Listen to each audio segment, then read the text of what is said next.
Good morning. So I've had this car for a while now, actually, and I just want to introduce it to you guys and get started on its adventure, its life, its journey. This is my 2002 Lexus IS300 factory manual.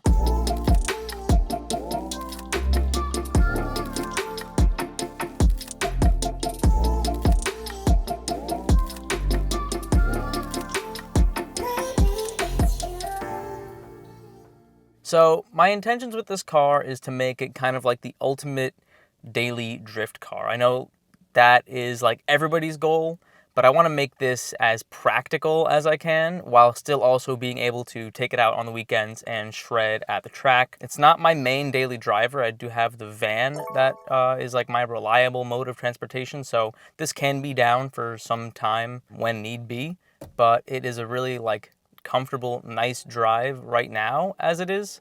And it is still a reliable vehicle. It has a 2JZ GE engine, a 5-speed manual transmission, I believe it's called a W58, and it has an LSD. It also has a lot of really nice creature comforts like heated seats, power mirrors, cruise control. It's got a lot of nice features for 2002. And it's honestly in very good shape mechanically. However, it doesn't really translate to the exterior. The paint is really bad. The clear coat is pretty much dead. The interior is okay. It's not the greatest, but it's not totally ripped up, so it's in decent shape. The best part is that the underside is completely rust-free. It's totally clean. I drove 7 hours down to Virginia to pick up this car sight unseen. I saw it on Facebook Marketplace for a really good deal. I made a deal with the seller before I even saw the car. I rented a Jeep Gladiator and I drove my ass down to Virginia, and I drove this car all the way back up to New York just the way it was. I wasn't even sure if it would make the trip, but I had faith because at the end of the day, it's a 2JZ GE. It's one of the most reliable, just like regular ass inline sixes. Okay, so let's go over the game plan with this car. So we have things that need to be done. Maintenance, repairs, that kind of stuff. That's like necessity absolute. And then we have stuff that need to get done in order to go to drift events. So to pass like the tech inspection and all that kind of stuff, there are things that need to get done, things that you have to have in the car. And then there's things that I want to do to either improve the aesthetics or, overall just make it a better car to drive. So let's go over those things right now. So starting off, we have regular maintenance. So that is going to include all of the fluids need to get changed: the oil, the trans fluid, the diff fluid, the coolant, the brake fluid, all of it. This car has been sitting for a long time. It has almost 200,000 miles. It has some funky feels in the brake and in the clutch, so I think that has to do with probably the brake fluid being super old. I'm gonna bleed everything, bleed the clutch, bleed the brakes, do new coolant, new trans fluid, new diff fluid, all of that just to make sure everything is fresh and it's not going to let us down when we are on the track. On top of that, the car does have a check engine light with 3 codes, all relating to O2 sensors. I mean, it's a very classic Toyota thing, the heated O2 sensor, the downstream O2 sensor. So I'm not super concerned about these things because it doesn't really affect the drivability of the car, the reliability, or the performance. It just is going to have a light on the dash. So hopefully these things will kind of fix itself down the line when we do some mods, which I'll get into in a second. All right, so moving on to the things that we're going to need for drifting. The car has a big, giant wooden subwoofer in the trunk, and that has to get taken out like ASAP. It's loose, it's not properly mounted. This is from the previous owner. You can't have anything loose in the car when you're on the track to pass tech inspection. And on top of that, I just don't want all that extra weight in the back of the car, just for the driving dynamics wise. So I'm gonna rip that out. It has factory subwoofers, so I'm just gonna try to hook those up because I do want to keep the speakers and the music in this car as best as I can. The other thing that I'm going to need in this car is a fire extinguisher within reach of the driver's seat. So there's plenty of mounts out there that people make that attach to the passenger seat bracket. So hopefully I can get one of those, or I can make one. It's pretty simple. It's just a fire extinguisher. It mounts right there. Other than that, the car, like bone stock, you can just take it to a track. It doesn't need a cage or anything because it is a hardtop. Next up, we have things that I want to do to this car. Now, these items include, I do want to change out the intake for a factory intake, I believe. It has right now like some eBay like cold air short ram intake, and those do increase intake air temps. They sound nice, yeah, and it feels maybe a little bit more responsive, but to keep the car as reliable as possible, I think I'm just gonna switch it back to the factory intake. The next thing I wanna do is definitely try and fix up the paint in the exterior of the car. I'm gonna try probably sanding it down, putting some primer on, and then I'm gonna try wrapping it myself. I've never wrapped a car before, so it should be a fun little experiment. Hopefully it comes out okay. I actually have some wrap samples here from colors that I like. I think really what I'm leaning towards right now is this cool like rose maroon. It's very, I don't know, I like it. It's subtle but not like too quiet. This purple is a little bit like too purple for me. I think it would stick out too much. This green is also a huge contender.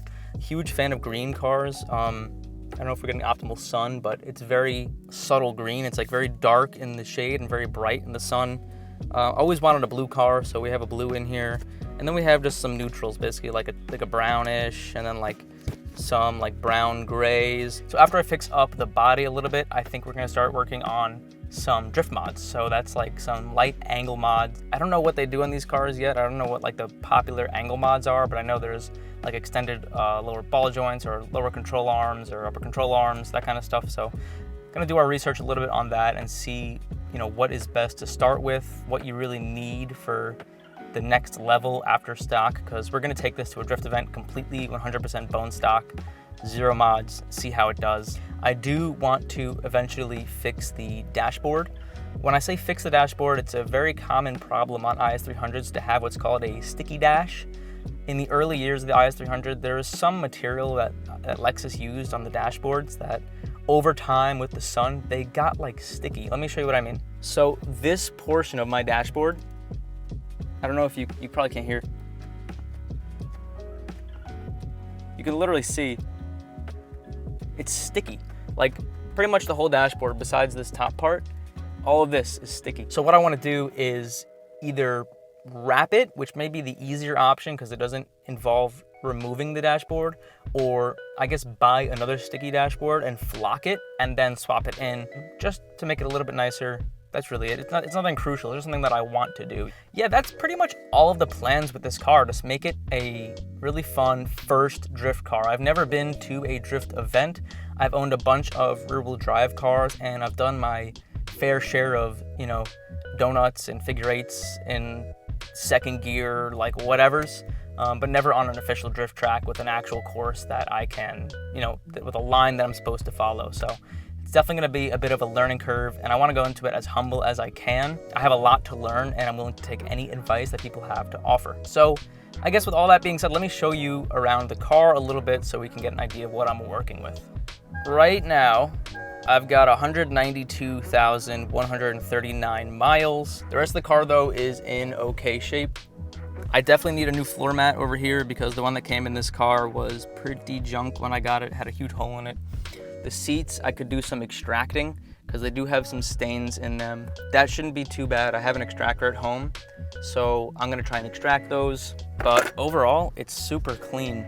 The door cards are all intact and the whole interior is very complete. Everything works. Like, one of the most surprising things ever is that, like, this is the first car I bought where everything works except for the window switch. Only my driver's side goes down from the master switch, but all the other windows go down from their own switches. This is the back seat. I've got a bunch of junk in here, so cleaning is definitely one of the things on the list.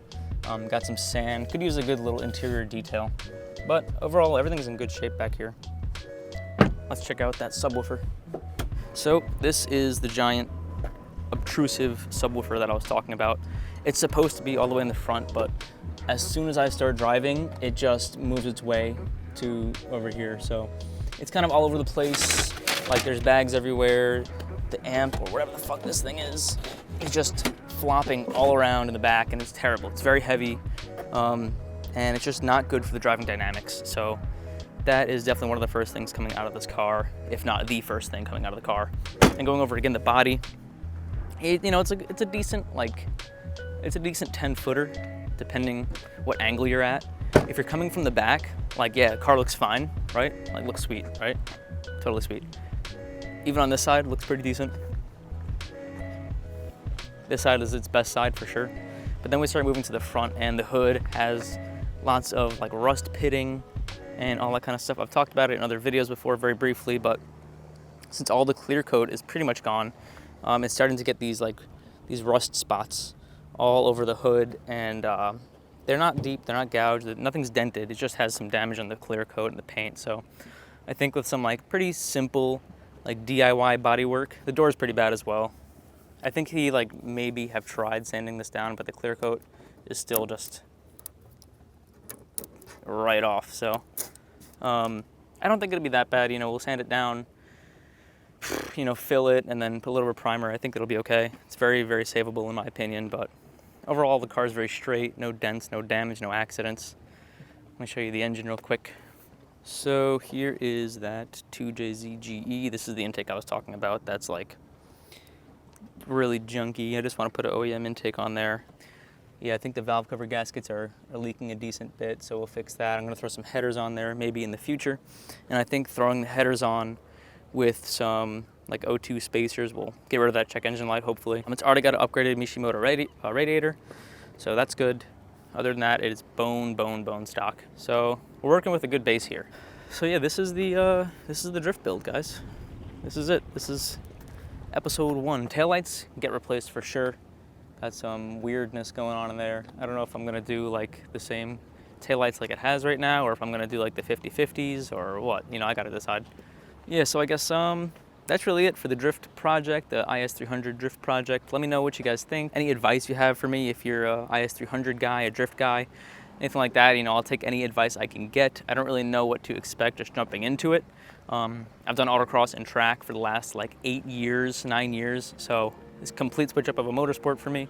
So yeah, thanks for watching. Don't forget to like and subscribe. I appreciate it a ton. Yeah, that's really it, guys. I'll see you guys in the next one, and look out for the Nissan Serena review that I'm about to release, or if it's released before this video, go and watch the Nissan Serena video. It's like one of the most underrated JDM cars, JDM imports of all time. So anyways, thanks so much for watching, guys. Peace out.